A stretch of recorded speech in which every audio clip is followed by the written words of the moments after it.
History has a way of forgetting the people who matter most. Open any American history textbook, flip to the Civil Rights Movement, and you'll see the same faces staring back at you. Martin Luther King Jr., Rosa Parks. Maybe Malcolm X if the book is feeling generous. But here's the uncomfortable truth. The story you were taught in school is incomplete. It's not just missing a few details. It's missing entire architects of change, people whose contributions were so significant that without them, the America we know today simply wouldn't exist. Tonight, we're pulling back the curtain on 5 black leaders who shaped this nation. 5 visionaries who were systematically erased from your education. Not because their work wasn't important, but because their stories were too complex, too challenging, too inconvenient for the simplified narratives textbooks prefer to tell. These weren't just footnotes in history. They were the authors of it. And it's time you knew their names. Ella Baker. Her name was Ella Baker. And if you've never heard of her, that was precisely her intention. While others sought spotlights and podiums, Baker worked in the shadows, building the scaffolding of a revolution. Born in 1903 in Norfolk, Virginia, she grew up listening to her grandmother's stories of resistance during slavery, stories of secret meetings and whispered plans for freedom. Those lessons would shape everything she became.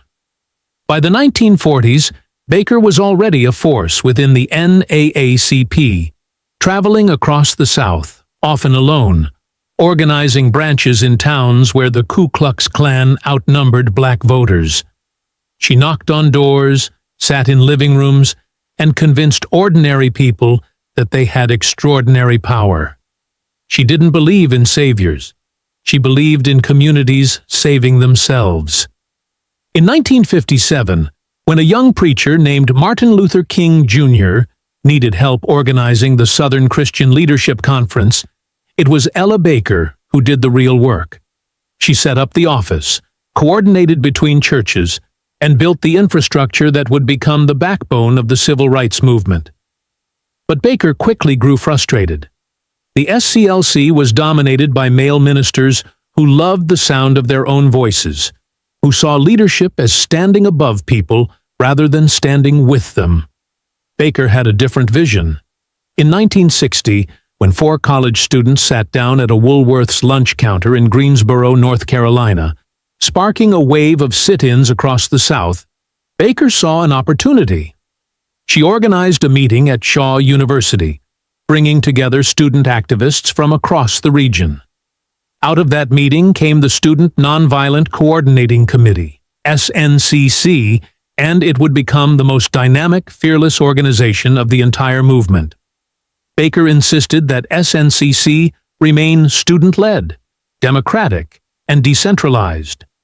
No kings on mountaintops, no singular spokesman, just young people, empowered to lead themselves. She had a saying that became her philosophy. Strong people don't need strong leaders. In an era obsessed with charismatic men giving stirring speeches, Baker was teaching a different kind of power. The power of ordinary people organizing themselves, making decisions collectively, leading from the grassroots up rather than the top down. She mentored an entire generation of activists: Diane Nash, John Lewis, Stokely Carmichael, Bob Moses. These young people would go on to organize freedom rides, register voters in Mississippi at the risk of their lives, and push the movement in directions their elders never imagined. So why don't textbooks teach Ella Baker? Partly because she was a woman in a movement that history remembers through its men. Partly because she deliberately avoided the spotlight, making her harder to fit into neat historical narratives. But mostly because her philosophy challenges the very way we're taught to think about change. We want heroes. We want inspiring speeches and dramatic moments. Baker's truth was messier and more democratic. Real change comes from the tireless, unglamorous work of organizing, from thousands of small acts of courage rather than one grand gesture. That's a harder story to tell, but it's the true one. And decades later, her organizing principles live on in every grassroots movement, from Occupy Wall Street to Black Lives Matter. Ella Baker's revolution never ended. We just forgot to mention her name. Bayard Rustin on August 28, 1963. 250,000 people gathered at the Lincoln Memorial for the March on Washington. It was the largest demonstration in American history, a logistical miracle that required coordinating transportation, sound systems, sanitation, security, and schedules with military precision. When Martin Luther King Jr. delivered his "I Have a Dream" speech that day, he was standing on a stage built by one man's genius. That man was Bayard Rustin, and his name appears nowhere in most history books. Rustin was born in 1912 in Pennsylvania, raised by his grandmother, a Quaker who taught him that violence was never the answer. As a young man, he studied Gandhi's philosophy of nonviolent resistance, traveled to India, and became one of America's foremost experts on peaceful protest. In the 1950s, when a young Martin Luther King Jr. was organizing the Montgomery bus boycott, it was Rustin who traveled to Alabama to teach King about nonviolence, to explain how moral resistance could be more powerful than any weapon. King later called Rustin his mentor, the man who shaped his entire approach to activism. But Rustin could never step into the spotlight himself. He was openly gay in an era when homosexuality was not just taboo, but illegal, when it could destroy careers and lives. In 1960, during the planning for what would become the March on Washington, segregationist politicians threatened to expose Rustin's sexuality, to use it to discredit the entire civil rights movement. Some black leaders, terrified of the scandal, wanted Rustin removed from the project entirely. It was only through King's insistence and A. Philip Randolph's protection that Rustin remained as chief organizer, though always behind the scenes, always in the shadows. And what he organized was nothing short of miraculous. In just 2 months, Rustin coordinated transportation for people coming from across the country, arranged for 80,000 lunches, set up 2,000 portable toilets, organized a team of marshals to keep order, and created a program that would run precisely on schedule. When the day came, not a single arrest was made, not one incident of violence. It was a masterpiece of peaceful demonstration, and it was entirely Bayard Rustin's creation. After the march, Rustin continued fighting, shifting his focus to economic justice, arguing that civil rights without economic opportunity was meaningless. He worked with labor unions, pushed for jobs programs and housing rights. And as the decades passed, he became increasingly outspoken about LGBTQ rights, one of the first prominent black activists to publicly connect the struggle for racial justice with the fight for gay liberation. Yet textbooks erased him. His sexuality made him too controversial, too complicated for a movement that history wanted to remember as respectable and united. The very leaders he had mentored kept him hidden, afraid that acknowledging his contributions would invite attacks. But here's the truth they couldn't erase. Without Bayard Rustin, the March on Washington doesn't happen. Without Bayard Rustin, Martin Luther King Jr. might never have embraced nonviolence. Rustin didn't just participate in the civil rights movement, he designed it. And his absence from our textbooks says more about our discomfort with complexity than it does about his importance to history. Claudette Colvin. Everyone knows the story of Rosa Parks, the seamstress who refused to give up her seat on a Montgomery bus, sparking the boycott that changed America. It's a powerful story, taught in every school, commemorated in every textbook. There's only one problem. It happened 9 months after a 15-year-old girl did the exact same thing, with far less recognition and far more consequence. Her name was Claudette Colvin, and on March 2nd, 1955, she boarded a bus in Montgomery, Alabama, just like she did every day after school. When the driver ordered her to give up her seat to a white passenger, Colvin refused. She had been studying the Constitution in school, learning about her rights as an American citizen, and something inside her snapped. "It's my constitutional right to sit here," she told the driver. When police arrived, they dragged her off the bus, kicking and screaming. She was handcuffed, arrested, and charged with assault. At first, the NAACP was thrilled. They had been waiting for the perfect case to challenge bus segregation in court, and Colvin seemed ideal. A good student, church-going, articulate. But then the leaders of the black community in Montgomery began to have second thoughts. Colvin was young, dark-skinned, and from a poor family.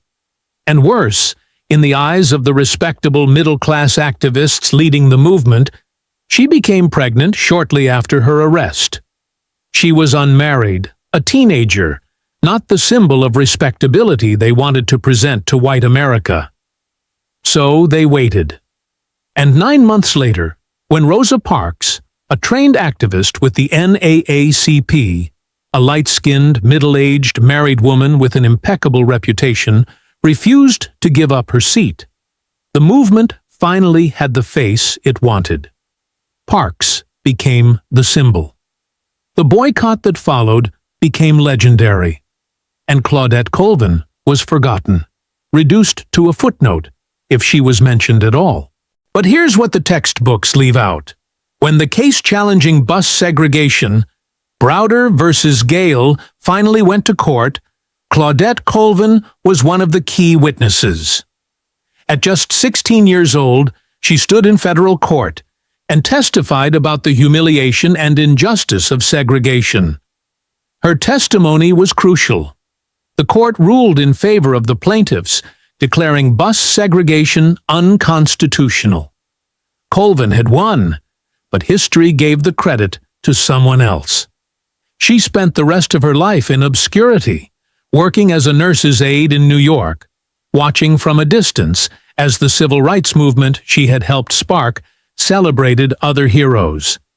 It wasn't until she was an elderly woman that historians finally began telling her story, that she received even a fraction of the recognition she deserved. Claudette Colvin's erasure reveals an uncomfortable truth about how we remember history. We prefer our heroes neat and palatable. We want Rosa Parks, dignified and middle-aged, not Claudette Colvin, young and pregnant and poor. But courage doesn't wait for the perfect circumstances, and justice doesn't care about respectability. Colvin was brave when bravery mattered most, and the fact that she was forgotten tells us more about our own prejudices than about her place in history. Benjamin Banneker.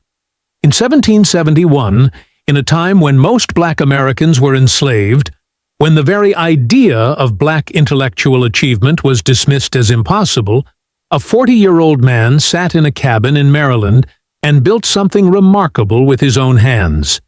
Using only a pocket watch as reference, Benjamin Banneker carved the gears and mechanisms for a wooden clock, every piece measured and fitted with such precision that the clock kept perfect time for over 50 years. It was the first clock built entirely in America, and it was built by a self-taught black mathematician who had never seen the inside of a formal classroom. Banneker was born free in 1731, the grandson of a formerly enslaved woman and a son of freed parents. He grew up on his family's farm, where he taught himself mathematics, astronomy, and engineering by borrowing books from a sympathetic Quaker neighbor. His mind was extraordinary. He solved complex mathematical problems for amusement. He accurately predicted a solar eclipse in 1789, and in the 1790s, He published a series of almanacs filled with astronomical calculations, tide tables, and weather predictions that rivaled Benjamin Franklin's famous publications. But Banneker's greatest contribution might have been political. In 1791, he was asked to assist in surveying the boundaries of the new nation's capital, Washington, D.C. He worked alongside Andrew Ellicott, using his astronomical knowledge to help establish the precise measurements that would define the city. A black man helping to lay out the capital of a nation built on slavery. The irony was not lost on Banneker. That same year, he wrote a letter to Thomas Jefferson, then Secretary of State, a letter that stands as one of the most eloquent indictments of American hypocrisy ever written. Banneker reminded Jefferson of his own words in the Declaration of Independence, that all men are created equal, and challenged him to reconcile those words with the reality of slavery. He enclosed a copy of his almanac as proof of black intellectual capability, a direct refutation of Jefferson's published claims about black inferiority. Jefferson's response was polite but non-committal, praising Banneker's work while continuing to hold hundreds of people in bondage. So why is Benjamin Banneker absent from most textbooks? Because his existence shattered the racial myths that white America needed to believe. In an era when enslavers justified slavery by claiming black people were intellectually inferior, Banneker proved them wrong with every equation he solved, every star he charted. His achievements were too inconvenient, too challenging to the founding narrative. It's easier to teach Jefferson as a hero than to confront the fact that a black man he considered inferior was proving him wrong with mathematics and moral clarity. Banneker died in 1806, just as his nation was doubling down on slavery, expanding it westward, building an empire on the backs of people who were every bit as brilliant, every bit as human, as the men who claimed to own them.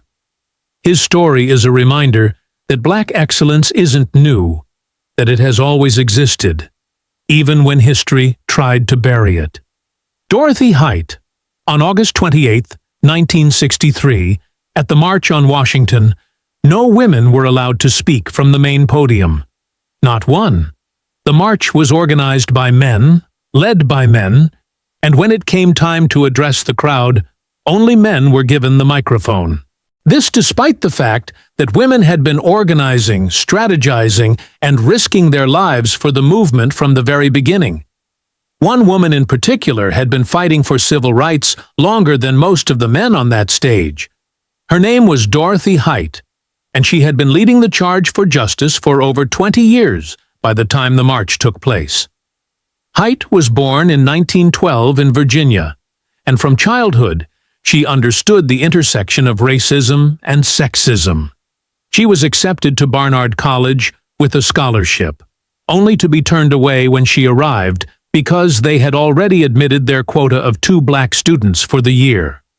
She ended up at New York University instead, earning 2 degrees and immediately throwing herself into activism.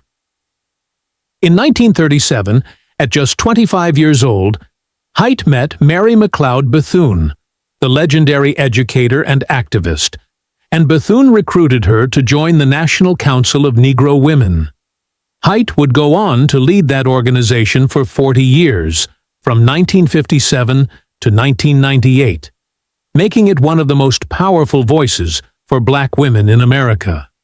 She fought on every front: desegregation, voting rights, employment discrimination, health care access.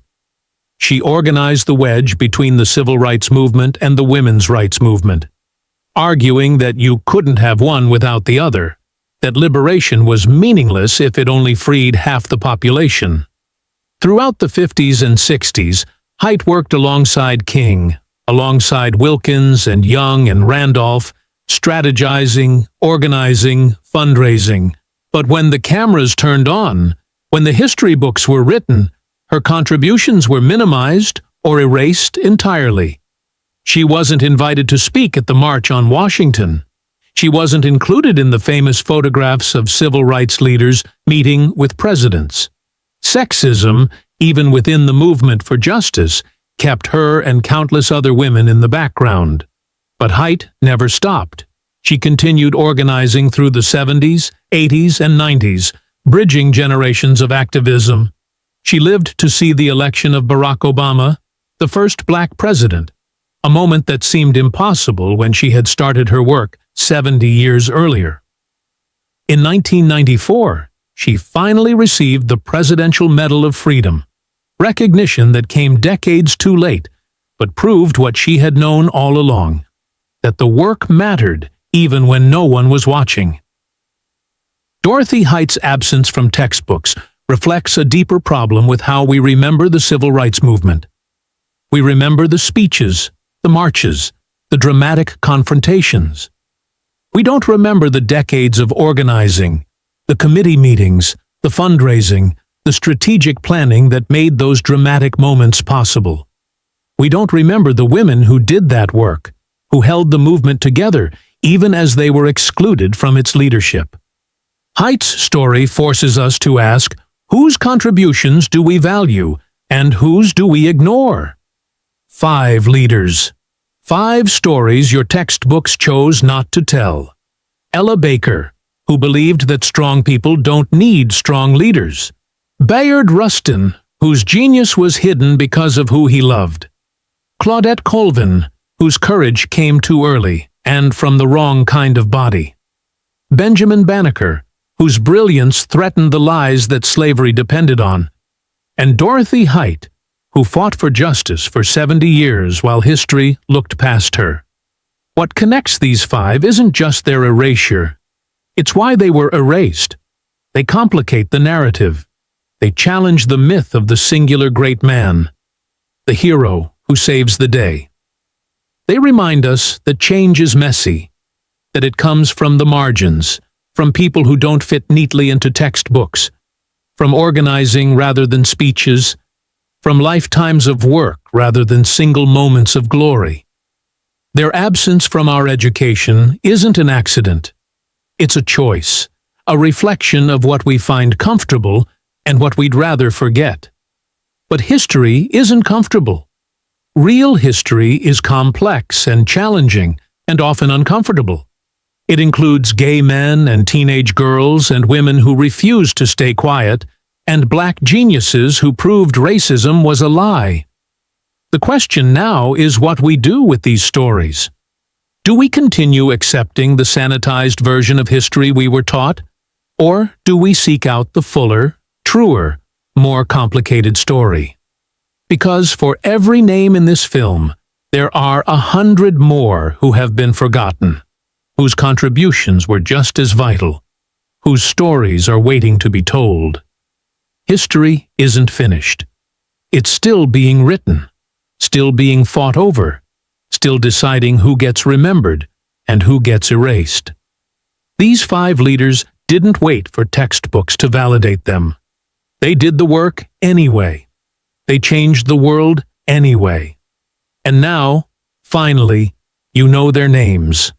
The only question left is, what will you do with that knowledge?